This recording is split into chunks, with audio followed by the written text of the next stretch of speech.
How a manometer makes pressure visible. Ever wondered how we measure pressure? Meet the manometer, a simple tool with a big purpose. It's a U-shaped tube filled with liquid, like water or mercury, used to measure pressure differences. But how does it accomplish this? Stick around to find out.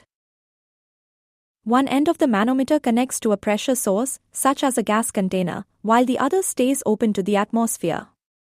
When the gas pressure pushes on the liquid, it creates a height difference between the tube's two arms.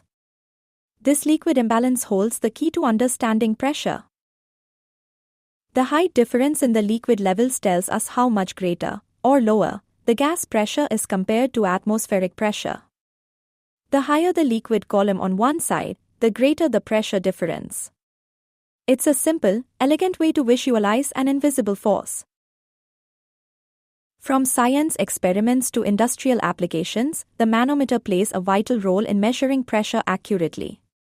It's a fundamental concept in physics and engineering, offering insight into how forces like gases behave in the world around us. Curious about the hidden forces shaping our universe? Hit that like button, share this video with your friends, and subscribe for more bite-sized science content to fuel your curiosity. Let's explore the fascinating world of physics together.